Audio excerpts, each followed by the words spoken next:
Welcome back, one and all, to our podcast Curiosity Stream. Now, in our last episode, we wanted to find out from you all what diseases and viruses you'd like us to cover in this week's episode. So that is exactly what we'll be doing today. Starting off with a virus that took the world by storm in 2019, causing millions dead and billions unemployed, rendering social activities such as church, schools, and parties to come to an abrupt halt. I'm of course speaking of COVID-19, and here to talk to us about COVID-19 is lecturer at the University of the West Indies, Dr. Abigail Clayton, and former victim of the virus. Welcome to our show, Doctor. Could you kindly tell our viewers what were some of the symptoms you were experiencing while going through COVID-19? First of all, I would like to take this privilege to thank you all for having me. Well, some of the experiences I had were like shortness of breath, sore throat, and I also even started to feel fatigue after doing any of my usual activities. Well, that was my personal experience. But one thing we should note is that this coronavirus affects different people in different ways. Some of the most common symptoms people experience are like cough, tiredness, and the loss of taste and or smell. Now, the less common symptoms are like sore throat, headache, aches and pains. There are also serious symptoms. Apparently, this is when conditions get critical. Once individuals start experiencing difficulty breathing or shortness of breath, loss of speech or mobility, and a severe chest pain, it is recommended that they seek medical assistance right away. Now, Doctor, as you may know, there are many misconceptions about the virus COVID-19. For example, its causative agents and how we can prevent them. Now, being fallen victim to the virus yourself and your scientific background, we thought that you'd be the perfect person to clear those misconceptions up for our. No problem. COVID 19 is caused by infection with the severe acute respiratory syndrome coronavirus 2 virus strain. COVID 19 basically transmit when people breathe in air that's contaminated by droplets and small airborne particles containing the virus. The risk of breathing these in is highest when people are in a close proximity, but they can still be inhaled over longer distances, particularly indoors. Transmission can also occur if splashed or sprayed with contaminated fluids in the eyes, nose, the mouth, and also by coming in contact with contaminated surfaces. Now, to prevent the spread of COVID 19, one should maintain a safe distance from others, even if they don't appear to be sick. Always wear a mask in public, especially indoors when physical distance is not possible. Choose open, well ventilated spaces over closed ones. You could also even open a window if indoors. You must clean your hands often. You can either use soap and water or an alcohol based hand rub. Cover your nose and your mouth with your bent elbow or a tissue when you cough or sneeze, not in your palms. Stay home if you're feeling ill. If you have a fever, a cough, and if you're finding it difficult to breathe, seek medical attention. You should also call in advance so your healthcare provider can provide you with the correct medical facility. This protects you as an individual as well as prevent the spread of the virus and other infections. Lastly, get vaccinated as soon as possible with the help of local guidelines. Okay, thank you very much, Dr. Clayton, for being with us. We're now going to do our commercial break and have our daily science fact by the Ministry of Health.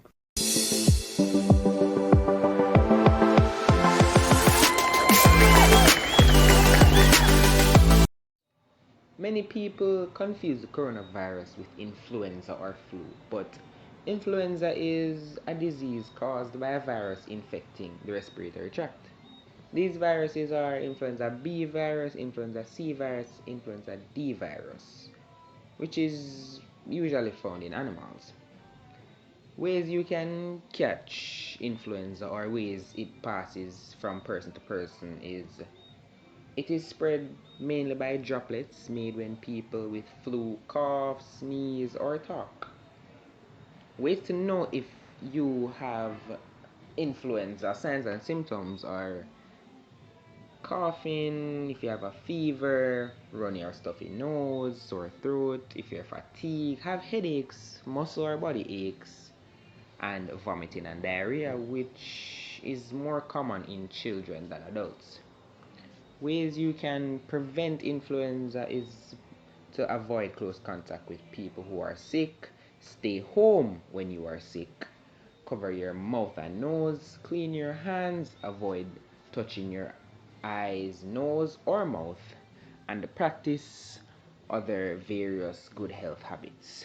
And that is our daily health fact brought to you by the Ministry of Health. Cheesy crunchy, give me one please. Sunshine snacks, cheesies, it's just so good. The whole crew I said cheesy, so cheesy, just so good. Best for it, can you feel me? Sunshine snacks, just so good. Number one taste of the whole place, I say it, just so good. Sunshine snacks, cheesy, so cheesy, just so good. Cheesies, the taste just so good. Cheesies are the one and only. So cheesy crunchy, give me one please. Sunshine snacks, cheesies, it's just so good.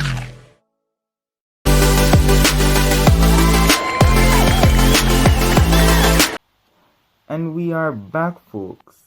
Time for our science fact of the week. And for this week, we'll be covering ringworm. Have you ever noticed a scaly ring-shaped area, typically on the buttocks, arms, and legs? Itchiness? Then you're probably suffering from ringworm. Ringworm happens in children aged from 2 to 10, and recent studies show that nearly 20% of the population has caught ringworm. Ringworm is caused by a group of fungi called dermatophytes. Ringworm often spreads by direct skin-to-skin contact with an infected person, animal to human. You can contract ringworm by touching an animal with ringworm. To prevent contracting ringworm, it is recommended to change socks and underwear daily, keeping fingernails and toenails clipped and clean. Avoid sharing clothing, and don't walk barefoot in areas like locker rooms or public showers. This disease that we're about to talk about now was discovered in Egypt, dating back to 3000 BC. We all know someone who has fallen victim to this disease. Here to talk to us about bone, lung, and skin cancer, Dr. Kalia Miller from the KPH. Good day. First, I want to say thank you for inviting me on your show. It has been an honor.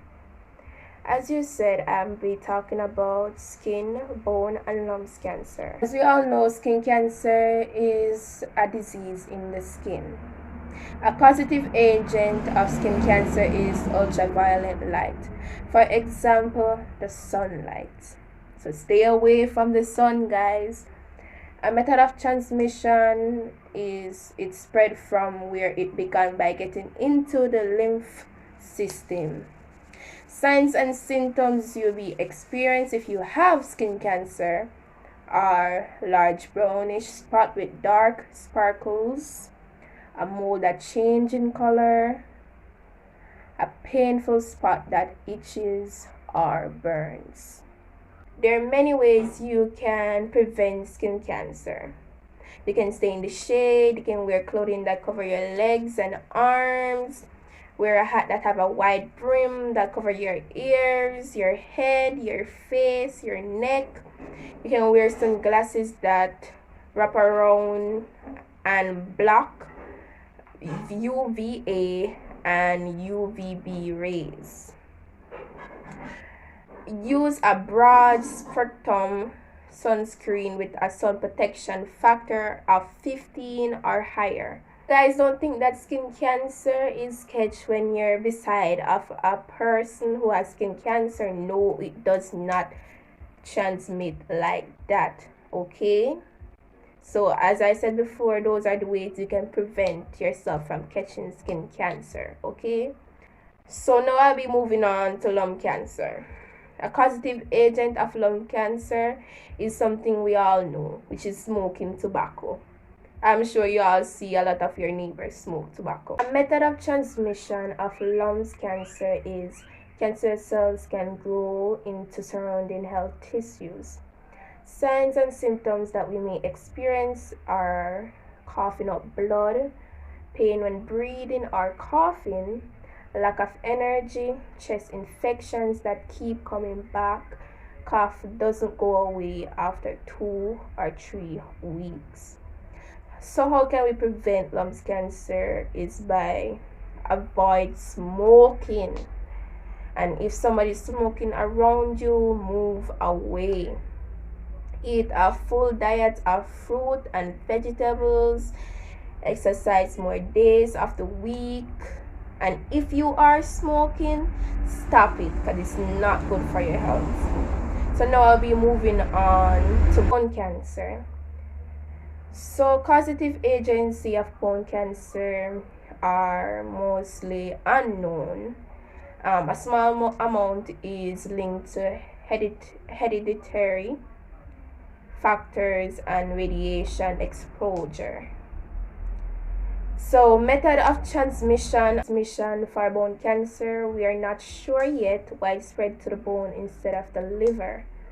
Some signs and symptoms that you'll be experiencing if you have bone cancer are pain in the bone that gets worse over time and continues in the night, swelling and redness over a bone, which can make movement difficult if the affected bone is near a joint, a noticeable lump over the bone, a weak bone that breaks more easily than normal.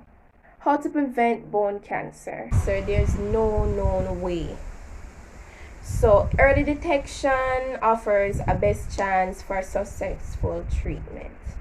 So as you heard, I listed the symptoms you may experience. If you notice you're experiencing that symptom or sign, please go to the nearest doctor. Thank you very much for having me today. Okay, thank you very much, Dr. being with us. We're now going to do a commercial break and have our daily science fact by the Ministry of Health.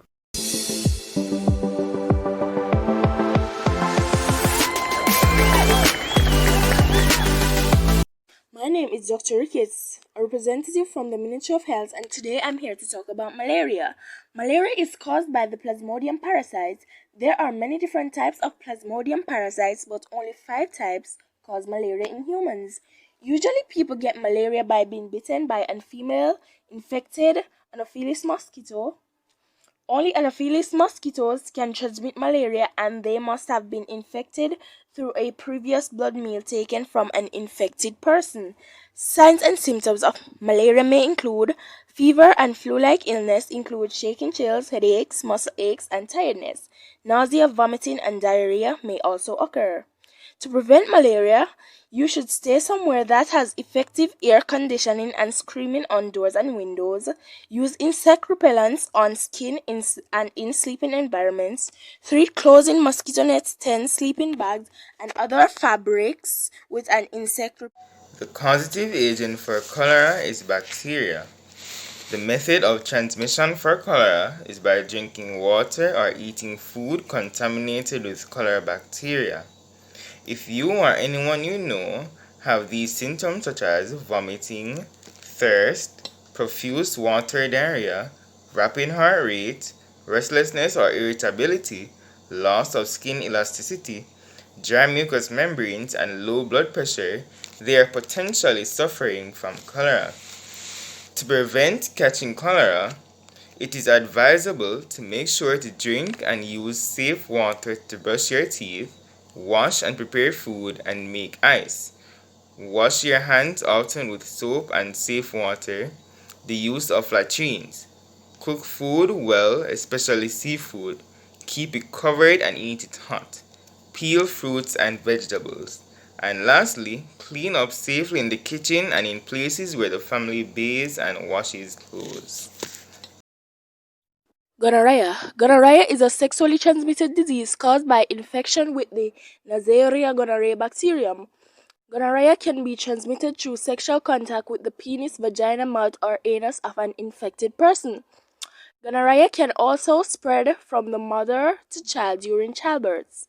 Signs of symptoms of gonorrhea in females: painful or burning sensation when urinating, increased vaginal discharge, vaginal bleeding between periods. Signs of gonorrhea in males: painful urination, pus-like discharge from the tip of the penis, pain or swelling in one testicle, a persistent sore throat. Rectal infections may either cause no symptoms or cause symptoms in both women and men that may include discharge, anal itching, soreness, bleeding, and painful bowel movements. Prevention of gonorrhea. Gonorrhea is prevented by using the appropriate contraception by taking other precautions such as using male condoms, female condoms every time you have vaginal sex, or male condoms during anal sex. You are the buzz, buzz, buzz, buzz, buzz. You are the zing, zing, zing, zing, zing. You are the. You are the click, click, click, click. You are the pop, pop, pop. You are the I in Jamaica. So keep fizzing for the love of it. Pepsi.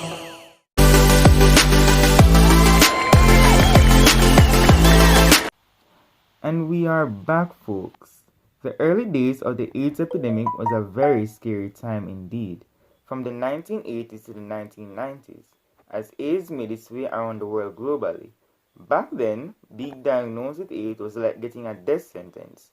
Today, more than 70 million people have been affected by AIDS globally. One of those persons is our next guest, Dr. Chardon Clayton, an author of this book, Living with AIDS. Dr. Clayton was born with HIV, and with advancements in science, he's been able to live comfortably. Welcome. Yes, and of course, I should say thank you for having me on your show. It's a great honor, and delight to be speaking to your audience about this touchy subject. Well, the truth is, AIDS, it's a chronic, life-threatening condition that is basically caused by the human immune deficiency virus, also known as the HIV. And the general means through which this virus is transmitted is contact between broken skin wounds or mucous membrane. The most common means are through contaminated blood, an infection from a positive partner through intercourse. Yes, about that. Basically, the patient, or not really a patient, but the person positive, they will experience rapid weight loss, on and off fever, excessive night sweating. They'll basically get tired for no reason, prolonged swelling of the glands, neck, the armpits, and the groins. They'll experience diarrhea, which may exceed a week. They'll have sores in their mouth and in their private parts. And also, they'll have short of breath and pneumonia. Well, apart from the treatment, if someone's negative, well, to be on the safe side, here's what they should do.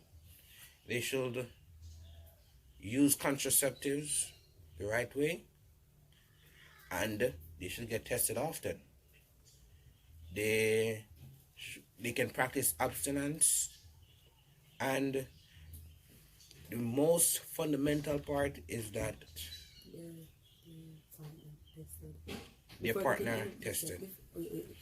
Well, there are many people out there listening who basically they are confused, and trust me, they are really confused, because when they hear that they are positive, it's like a death sentence to them, and something that is gonna write them off. But the truth is, although it's a life-threatening disease, it is treatable, and you can use the PEP, the post-exposure prophylaxis, that is handed out. Okay, thank you very much, Dr. Clayton, for being with us. We're now going to do a commercial break and have our daily science fact by the Ministry of Health.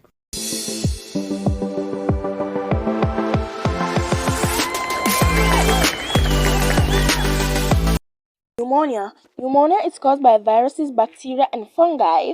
You can transmit pneumonia through inhaling the infection. Pneumonia may also spread via airborne droplets from a cough or sneeze. In addition, pneumonia may spread through the blood, usually during and shortly after childbirth. Signs of symptoms of pneumonia: a cough, difficulty breathing, rapid heartbeat, high temperature, feeling generally unwell, sweating and shivering, loss of appetite, and a chest pain. Less common symptoms of pneumonia may include coughing up blood, headaches, fatigue, feeling sick or being sick, wheezing, joint and muscle pain, and feeling confused, which is common in elderly people. To prevent pneumonia, you should avoid sick people, don't smoke, practice good hygiene, practice a healthy lifestyle, and get a flu vaccine each year because people can develop bacterial pneumonia after a case of flu.